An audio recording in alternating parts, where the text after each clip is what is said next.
What's up, guys?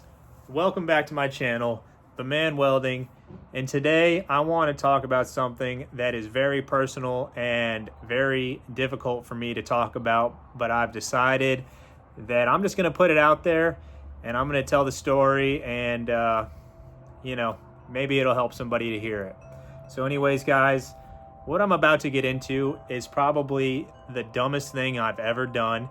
It's extremely embarrassing.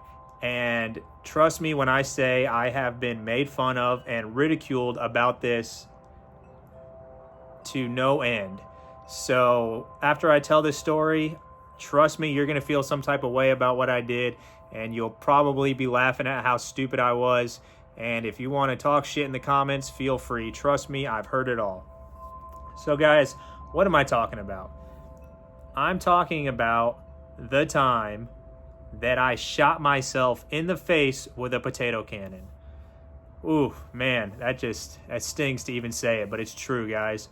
So what happened was, this happened quite a long time ago, probably at least 15 years ago. I don't remember all of the details very clearly, but essentially I was probably like 16 years old, something like that. I was in high school. And I was out drinking all day, probably at the beach, hanging out with some buddies, whatever. And then afterwards, come nightfall, we went and we would all party in this place called the Dunes. It's basically sand dunes in Jensen Beach. So I met a bunch of my friends over at the sand dunes, and somebody had built a potato cannon. And they were blasting off fucking potatoes, everyone was having a good time, whatever. And when it was my turn to shoot it, it was jammed up, or it was not firing, or whatever. It didn't function as it was supposed to. And I broke the number one cardinal rule, which is don't look down the barrel of a loaded gun. So guys, it didn't fire when I hit the ignition button, and like a total dumbass and a momentary lapse of common sense, I looked down the barrel, and at that exact moment it went off. And I shot myself in the face with a very powerful potato cannon. And immediately, I started leaking blood out of my face. And so what happened was, I left the dunes, I hopped the fence, and went into the bathroom at the Publix. It was probably right before closing time at like 9:45 or some shit. So Publix was still open. I went in there. I went straight to the bathroom. I was bleeding all out of my face. And I went to the sink and I started like splashing water in my eye.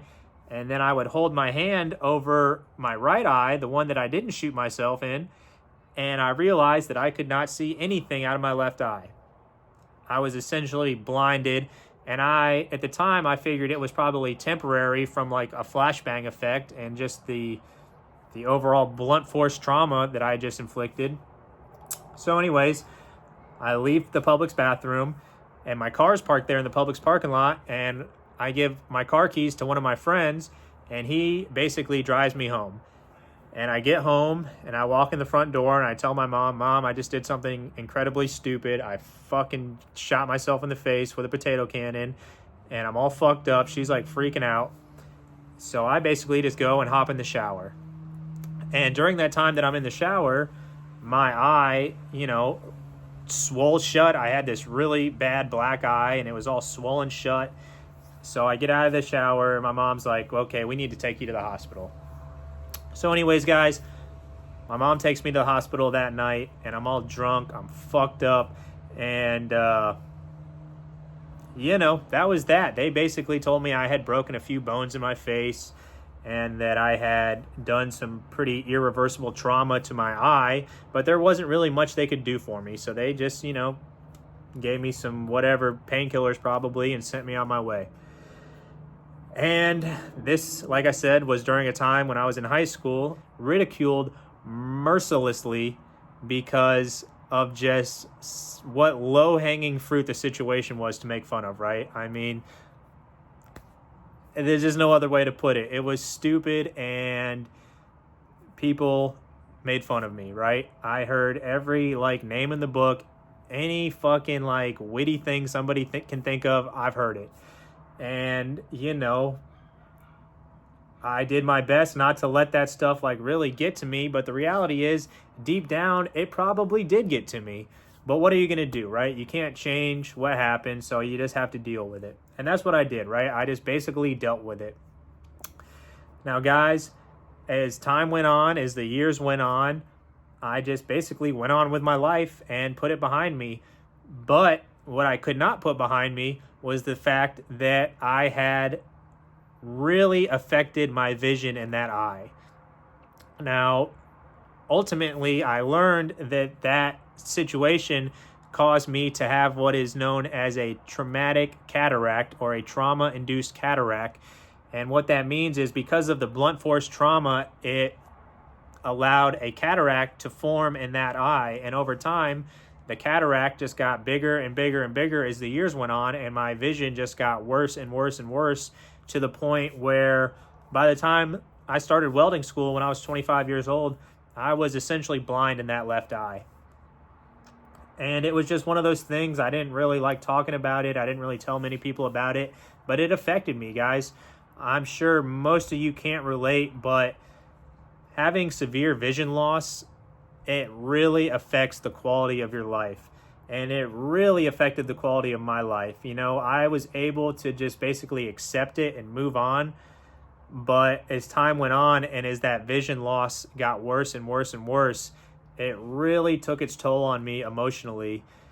And, you know, especially being a welder, it scared me because welding is very much so reliant on your vision and your hand-eye coordination and your depth perception, all of which were severely compromised from that incident.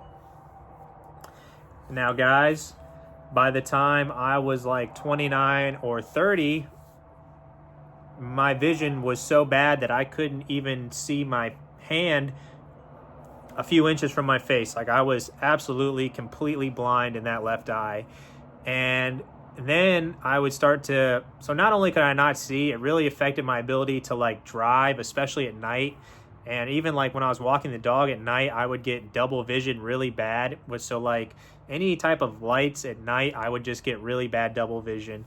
And even welding, looking at the puddle, you know, I couldn't really see very well. So it really scared me that I wasn't going to be able to have a long, successful career in the trade that I had basically dedicated myself to.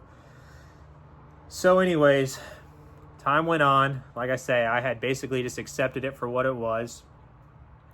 And then eventually I just, you know, I was getting depressed about it, you know, and I was just getting really sad about it. So I went and I booked a consultation with one of the leading vision specialists in my area, Dr. France. You know, he's like one of the leaders in cataract surgery, not only in the United States, but in the world. And luckily, he's located here locally to where I am. So I went and I got a consultation, and that's when I learned about the term trauma-induced cataract. And they basically explained my options to me. And luckily, I was a candidate for cataract surgery. And ultimately, I ended up opting to get that surgery. I took out a loan through like Care Credit, and it was about $6,000 or $7,000 to pay for the operation. And the time came, and I went in and I got the surgery, and it was very quick, and it was majorly successful. Like, it improved my vision tremendously in that left eye. And I'll probably talk a little bit more about the surgery itself and the healing process and all that in another video.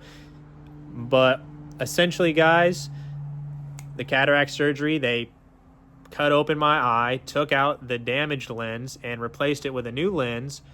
And I went from being able to not see anything to having pretty good vision out of that left eye.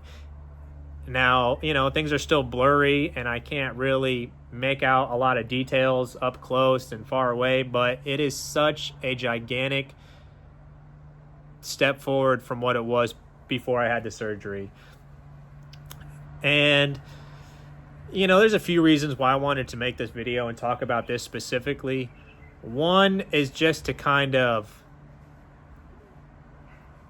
prove to myself and to everyone else that, it's okay to talk about really embarrassing things that we have done. It's okay, it doesn't, not talking about it is not going to change the fact that it happened.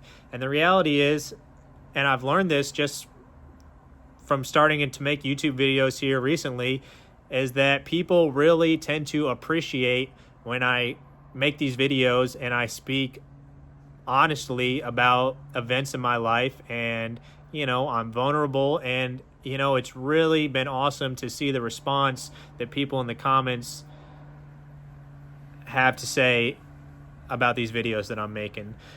So guys, obviously, it was dumb. It was really stupid. It was extremely embarrassing, and I carried around a lot of shame and a lot of guilt about that for a long time. But I have forgiven myself for that mistake, and I have moved on, and luckily I have been able to receive medical intervention that has helped me overcome the damage that I did to myself. And all in all, I can just chalk it up to a learning experience, And I also want to say this, I remember being in welding school, and my welding instructor, they would joke and say, oh, you don't meet too many one-eyed welders, right? And I would always, deep down inside think, damn, dude, I'm a fucking one-eyed welder, basically. But I didn't tell people that, I just kept it to myself. But it always kind of haunted me, but at the same time, it made me so much less sympathetic for other people's excuses as to why they can't do something. Because if I could learn to weld and be successful in my career with literally only one eye, one good eye, I had both eyeballs in my head, but only one of them worked, then people making excuses, more often than not, they just come across as lame as fuck. And so anyways, that's really all I got to say about that for this particular video. You guys, I really appreciate everyone who takes the time to watch these videos, and people who comment. I just want you to know that I appreciate it. I read all your comments, and I'm going to keep it up, So anyways, peace out, guys. It's Sunday evening. I want everyone to have a great week ahead of them, a productive week, and just go out there and kick some ass, right? And don't let anything hold you back. And just know, even if you have made big mistakes, you can overcome them. So guys, that's it for me. Peace out. I'll catch you next time.